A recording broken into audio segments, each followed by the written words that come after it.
Hallie, don't be dramatic. If you're going to be incapacitated, you need to transfer the $4,200 right now. I can't have my card declining in first class. Those were the first words my mother said to me while I was strapped to a backboard with 3 broken ribs. She didn't ask if I was alive. She didn't ask about my baby. She just sighed over the noise of hairdryers and demanded her monthly allowance. As the call disconnected, I looked at the blood on my hands and realized the truth. I wasn't her daughter.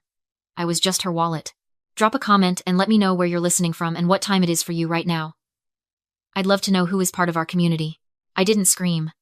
I didn't throw the phone across the trauma bay. In the emergency room, panic is a luxury you can't afford. When a patient is bleeding out, you don't cry about the blood. You find the source, and you apply pressure. I lay there on the backboard, staring at the fluorescent lights, and my training took over. My body was broken, but my mind had never been clearer. The bleeding wasn't just internal, it was financial. And for the first time in 29 years, I knew exactly how to stop the hemorrhage. The paramedic, a kind woman named Sarah who had held my hand during the extraction, leaned over me asking if I needed her to call my husband or a friend. I told her no. I just needed my phone. She hesitated, looking at my trembling hands. But she handed it back. She probably thought I was looking for comfort. She didn't know I was looking for a kill switch. I opened my banking app. My thumb hovered over the screen, steady despite the tremors running through the rest of my body. I didn't navigate to the transfer page. Transferring money takes time. I didn't have time. My mother was standing at a checkout counter somewhere in a salon, expecting my money to flow like water, just as it had for nearly a decade. I went to settings, and then to overdraft and guarantor protections. 9 years ago, when I was 20, Pamela had convinced me to link my high-limit account to hers. She called it a safety net for emergencies. But over time, that safety net had become a hammock she lounged in. Every time she swiped her card for something she couldn't afford, my account automatically covered the difference. No declined cards, no embarrassment, just a silent, invisible transfer from my hard work to her luxury. I looked at the status bar. Active. Linked account. Pamela Miller. I thought about the $4,200 she had just demanded. That wasn't a request for help. It was a demand for rent, on a space in her heart I had never actually occupied. I thought about my baby, waiting for me, while my mother worried about her first-class seat. My compassion had been a luxury she had overdrafted for years. Today, the bank was closed. I tapped revoke authorization. A warning popped up asking if I was sure. The doctor stepped up to check my pupils, asking if I was in pain. I whispered that I wasn't anymore. I pressed confirm. The screen refreshed. The little green dot next to my mother's name turned gray. Status. Unlinked. It was done. I didn't move money. I simply stepped out of the way and let gravity take over. I closed my eyes and visualized the moment that was about to happen. She would be walking to the front of the salon, handing over that platinum card with the arrogance of someone who had never paid a bill in full. She would wait for the beep. But this time, there would be silence. I finally let the nurse take the phone from my hand and told her she could give me the pain meds now. I had taken care of the emergency. The morphine drip hadn't started yet, but the adrenaline was doing a fine job of keeping me lucid. As I lay there waiting for the nurse to return, my mind drifted to a spreadsheet. I closed my eyes and the numbers scrolled behind my eyelids, crisp and black against the darkness. It wasn't just the $4,200 she demanded today. That was just the monthly subscription fee for being Pamela Miller's daughter. I started doing the math, calculating the cost of my own exploitation. The base rate was the mortgage on their downsized condo, which was $2,500 a month. Then came the country club dues, which she claimed were essential for networking even though she hadn't worked a day in 20 years. That was $800. And finally, the medical insurance. $900 a month for a premium policy because Pamela was always convinced she was dying of something vague and expensive. $4,200 a month. Every month. For 9 years.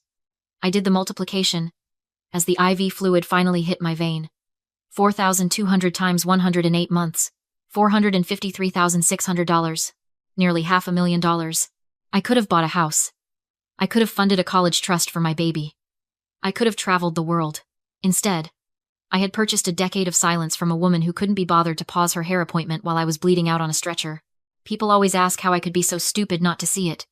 But that's the wrong question. I wasn't stupid. I was groomed. Financial grooming isn't something that happens overnight. It starts when you're small, before you even know what money is. It starts with the lesson that love isn't a birthright. It's a commission. When I was 10, Pamela didn't hug me because I was her child. She hugged me when I won a prize, or when I fixed a problem, or when I made her look good. She taught me that affection was a transaction. If I wasn't useful, I was invisible. By the time I was 20 and working my first nursing job, the programming was complete. Linking my bank account didn't feel like being used. It felt like paying my dues. But love isn't a mortgage. You can't pay it off. The pain medication finally washed over me, but it did nothing to dull the clarity in my mind. The fog of guilt I had lived in for years evaporated. I realized I hadn't been supporting a family. I had been funding a parasite. I was a long-term investment vehicle that had finally decided to stop paying dividends. 3 hours later, the chaos of the trauma bay had settled into the rhythmic, mechanical hum of recovery. My ribs were taped, my collarbone was immobilized, and the initial shock had faded into a cold, sharp determination. I wasn't just a patient anymore. I was a hunter, setting a snare. I signaled Sarah, my friend, and the charge nurse on duty. I told her I needed her to make me look worse than I was. Not physically, but medically. I asked her to dim the lights, put a strict isolation sign on the door, and turn the volume on the heart monitor all the way down to silent. When she asked why, I told her that when my mother walked in, my heart rate was going to spike, and I didn't want the beeping to give away that I was awake. Sarah didn't ask questions. She adjusted the monitors, lowered the blinds, and placed an oxygen mask over my face. It obscured my expression perfectly. To anyone walking in, I looked heavily sedated, drifting in the gray space between consciousness and a coma. I lay back and waited. It didn't take long. My phone, resting on the plastic tray table next to my head, buzzed. I cracked one eye open. The screen lit up the dim room. Mom. I let it buzz. Then a text message notification pinged. I slid my hand out from under the sheet and tapped the screen. I expected anger. I expected a lecture.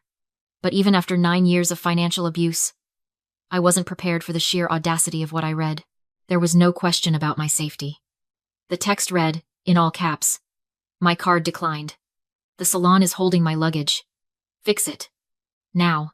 I stared at the glowing letters. She wasn't worried about my survival. She was worried about her luggage.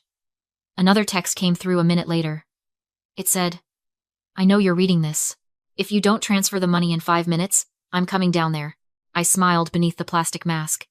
It was the confirmation I needed. She wasn't coming to the hospital to hold her daughter's hand. She was coming to force a transaction. She was coming because her ATM was broken, and she needed to kick it until it dispensed cash again. 40 minutes later, I heard the clicking of heels on the linoleum floor. It sounded less like a family visiting a bedside, and more like a tactical team breaching a perimeter. I kept my eyes closed, regulating my breathing to match the slow, artificial hiss of the oxygen machine. Through the thin curtain, I heard the commotion at the nurse's station. The young receptionist tried to stop them, saying I was in strict isolation. Then Pamela's voice cut through the air, sharp and entitled. She declared she was my mother and introduced Mr. Sterling, our family attorney. She threatened to have the hospital's accreditation under review if they were denied access. It was a masterclass in weaponized bureaucracy. The receptionist crumbled. I heard the buzz of the security door unlocking. They were inside. The curtain ripped back. I felt the air pressure in the room change as 3 people crowded into the small space. There was no gasp of shock, just the rustle of expensive fabric and the click of a briefcase latch. My sister Rebecca commented that I looked like a mess. Pamela snapped at her to focus and asked if I was sedated enough.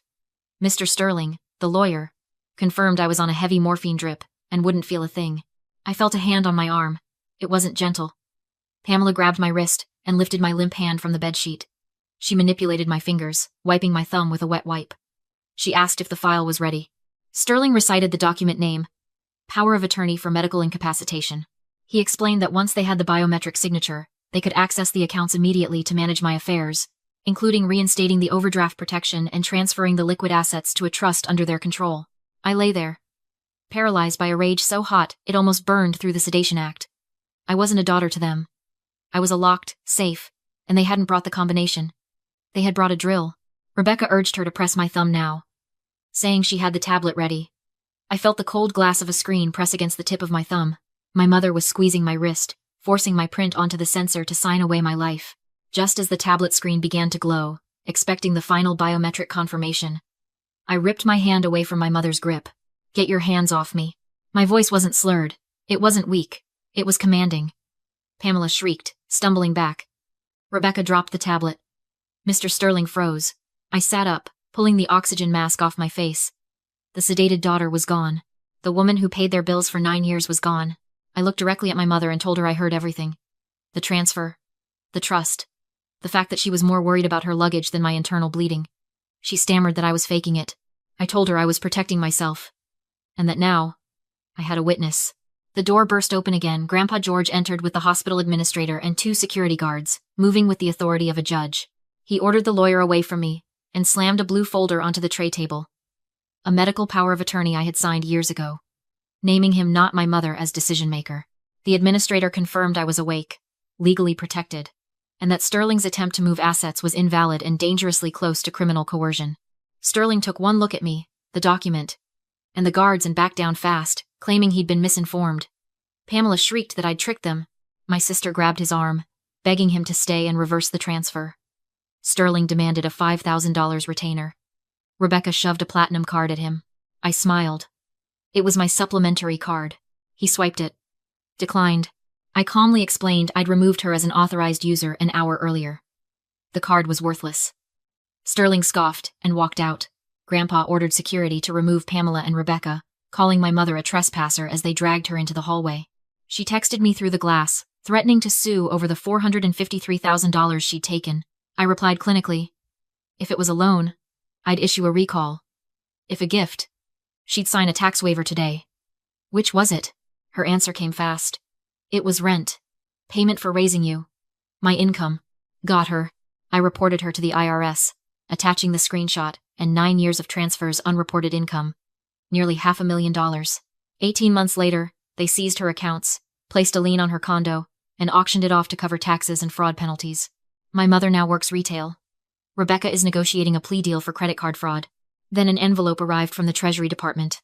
Inside, a whistleblower reward check, $41,350. Not everything I lost, but enough for a new home and my daughter's future. They tried to destroy me. Instead, their greed paid for my freedom. I didn't lose a family. I lost a payroll, and I got my life back.